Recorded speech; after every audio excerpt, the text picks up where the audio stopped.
On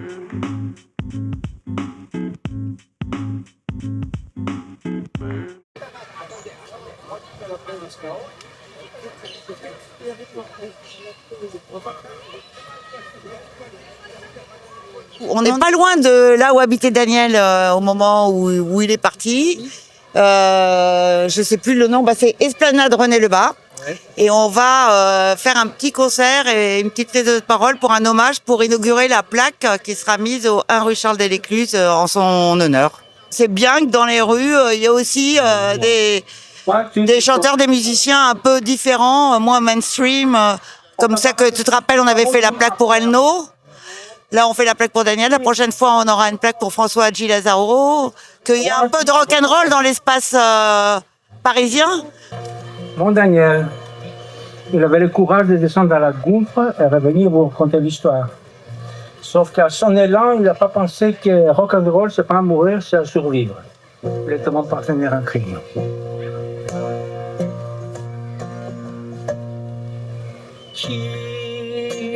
Precious key. Your eyes are blue, but they won't shine. I think I know where I'm about. You won't be silent. You feel so strength. I can tell you too.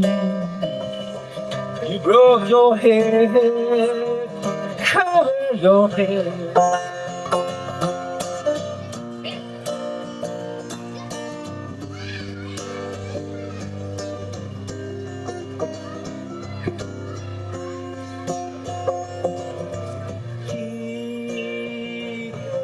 Precious kid, your eyes are blue, but they don't shine. I know angry tears get too dear,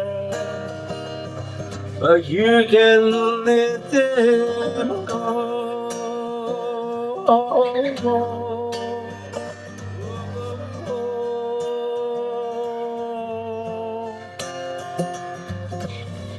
Shut your light, go away. Shoot the face, cover your face. Keep precious tears, your eyes are blue, but you don't cry. Your ugly tears are too dear, but you don't let me go.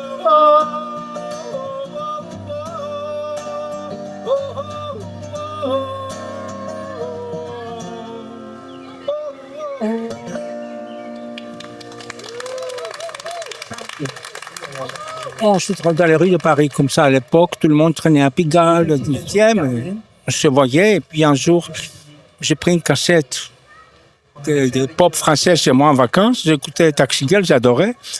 On s'est retrouvés à la rentrée, je lui proposais, ça c'est 1985. 1985, on ne s'est pas séparés depuis. Voilà. Tu deviendront d'abord une belle ronde d'enfants de la rue, n'ont jamais cru, pas un instant. Seront-ils sauvés à temps? Iront-ils visiter les enfers? Que deviendront les petits garçons qui ne soivent pas achevés, qui ont dans les yeux, n'apprennent pas dans leur son, qui se mouchent dans leurs doigts et qui ont toujours froid? Qu'importe les saisons, printemps, été et automne, étouffés de Chatterton, ils sont toujours en hiver, ils sont toujours en enfer.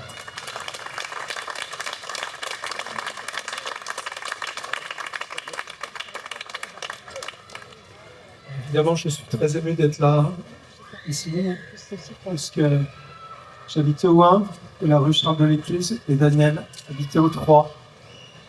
Et on a enregistré Crève-Cœur dans mon appartement pendant, je sais pas, peut-être 4 ans, 5 ans, je sais pas combien de temps. Je voyais Daniel comme ça rentrer chez lui. Et un jour, je sors en courant de chez moi et souvent je ne marche pas, je cours. Je tombe sur Daniel et j'allais manger, je lui propose de boire une bière. Et d'une bière, je lui ai proposé qu'on mange une pizza ensemble. Il n'était pas contre. Daniel écrivait des textes, je composais des mélodies, je les arrangeais. C'était à la fois simple et magique. Il allait faire une sieste, j'allais acheter quelques denrées bon marché, au marché d'Aligre, à 1 heure, quand les marchands bradaient leurs marchandises. Puis un jour, Daniel revint voir mon studio. L'envie de travailler ensemble revint, elle aussi, mais trop tard. Daniel disparut, très vite après, soudainement. Évidemment, je remercie Dieu, je remercie Daniel, s'il m'entend quelque part, pour cette aventure intense, belle, pleine d'amour et pleine d'humour. Dark and low, presque un oxy nevermore. Daniel disait, le rock'n'roll m'a sauvé la vie. Il me l'a aussi chez ça. Je vous remercie tous. Je remercie Christine Blaise, Delon, Dido. Je remercie tout le public qui a aimé Daniel. Et évidemment, je remercie à nouveau Daniel. Merci à vous.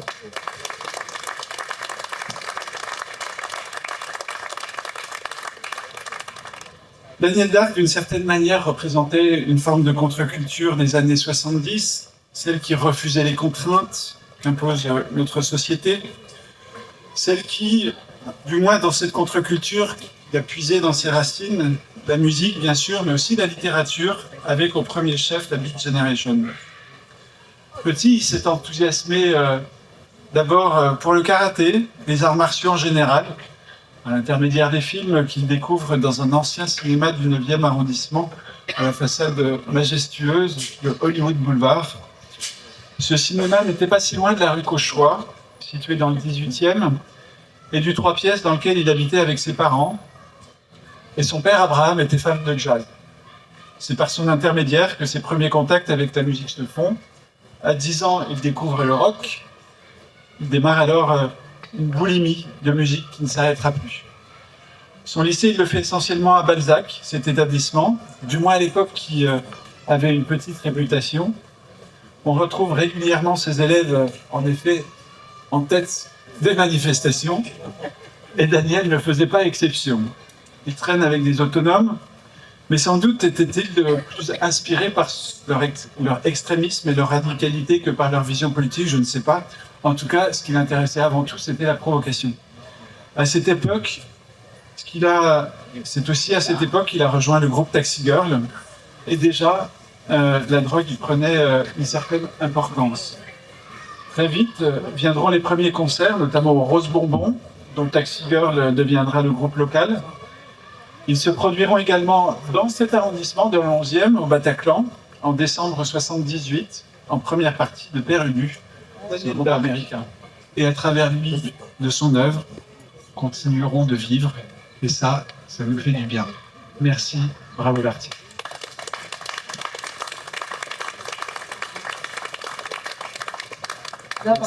Ma jeunesse et celle de beaucoup de gens ici a été marquée par Taxi Girl, parce que c'était un putain de bon groupe. Un des rares groupes punk en France qui a réussi à passer le mur du son.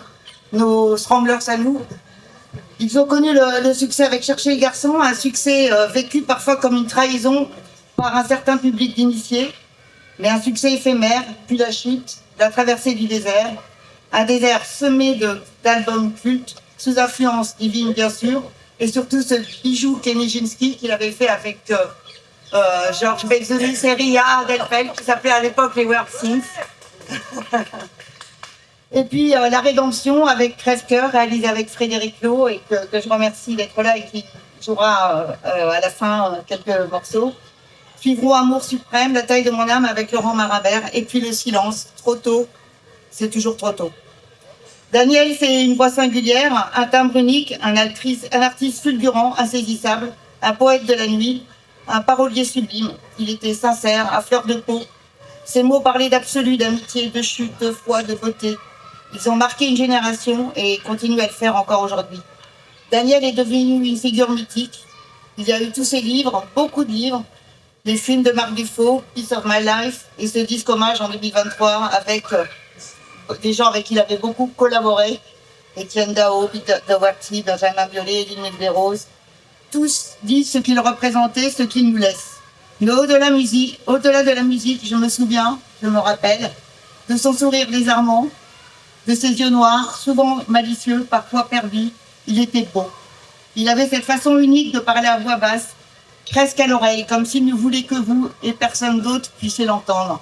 Je me souviens de nos discussions impérieuses, désordonnées, passionnées, surtout la religion, Elvis, Johnny Cash, les filles, le tai chi, les jeans vintage, parfois même la politique. Il était attachant, charmeur, timide, fan absolu. Il avait une culture musicale et littéraire immense. Je me souviens aussi de la silhouette de Daniel marchant dans les rues de Pigalle, de Barbès, de plus en plus penché au fil des années. Daniel Darc, c'était Paris, mais pas comme un décor, comme un terrain de jeu, comme une obsession, comme un piège. Il arpentait cette ville comme un poète maudit en quête d'écho à ses colères, ses blessures, ses espoirs. Certains diront qu'un punk n'a pas besoin de plaques ni d'hommages. Mais je crois qu'aujourd'hui, tous ici, nous sommes heureux qu'une plaque vienne rappeler sa présence dans les rues de cette ville qu'il a tant aimée. Rendre hommage à Daniel aujourd'hui dans sa vie, c'est reconnaître qu'il fait partie de notre mémoire, qu'il a marqué nos vies, notre imaginaire collectif. Il était libre, sincère, écorché, un survivant, profondément vivant. Et voilà, et je vous remercie.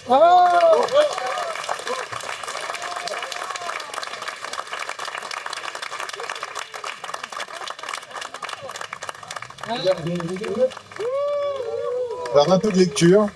Dans cette rue, qui n'est pas ici bien sûr, mais dans cette rue, habita Daniel Rosum, dit Daniel Darc, 1959-2013, chanteur, auteur et interprète, fer de lance du rock français alternatif. Merci à tous et maintenant nous allons écouter Frédéric Lowe. Merci.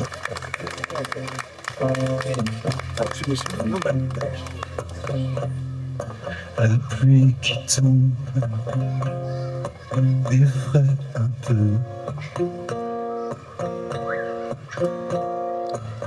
Comme les larmes qui coulent de tes yeux. Le temps m'attend,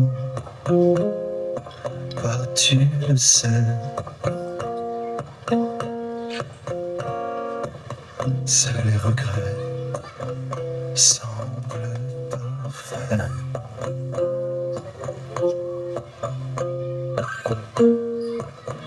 Il est dangereux de se pencher au-dedans. Les robes de mariée, c'est salissant.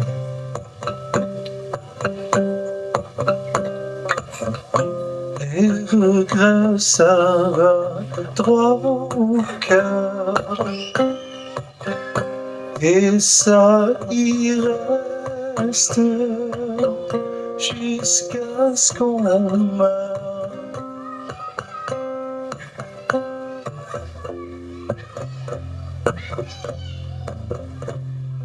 La pluie qui tombe se calme un peu.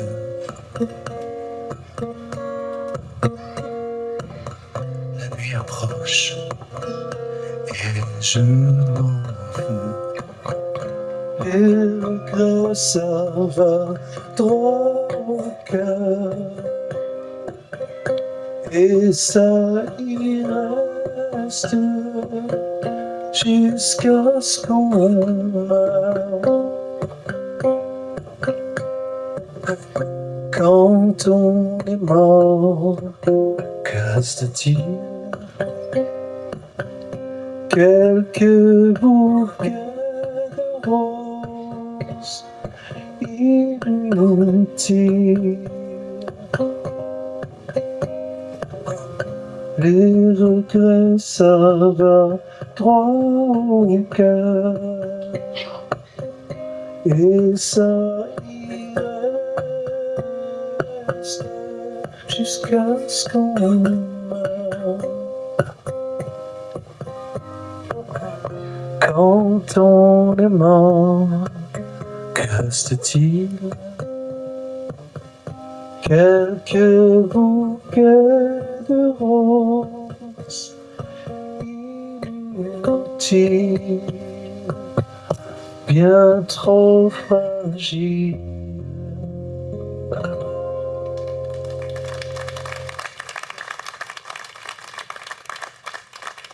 J'avais organisé à la Boule Noire un hommage à Pierre Carré. Et il traînait souvent là-bas, Daniel, au Noctambule. Et le jour où je l'ai appelé pour l'inviter comme chanteur, parce que nous on était potes avec Daniel, et le jour où je l'ai appelé, c'est juste au moment où je venais de mourir. C'est-à-dire qu'il est resté 3 heures. Enfin, il est mort dans l'après-midi, hein, c'est ça 15 heures, ouais. Voilà, c'est ça. Et je l'ai appelé à 16 heures. Je me souviens très bien du truc. Les premières rencontres dans sa chambre. Quand on était tous les deux, on se connaissait pas. Voilà. Et ça, c'était... parce qu'en fait, il était... c'est comme si on s'était connus tout le temps, donc c'était assez marrant. Non, après, au niveau de l'écriture, c'est magnifique. Hein, tu vois, bah ouais. Mais évidemment, c'est très touchant. Il touche le cœur. Il avait une écriture fantastique, quoi. Puis donc, avec le personnage qu'il était, sa façon de chanter, tout collait merveilleusement. Le dernier Noël qu'on a fait ensemble, où on avait décidé d'aller au Monténégro tous ensemble. Parce que nous, on avait une maison là-bas et il devait venir écrire avec moi. Voilà. Et ça s'est pas fait parce que c'était en 2013. Voilà. Que les ministres de l'Éducation nationale fassent rentrer Daniel Darc dans les écoles.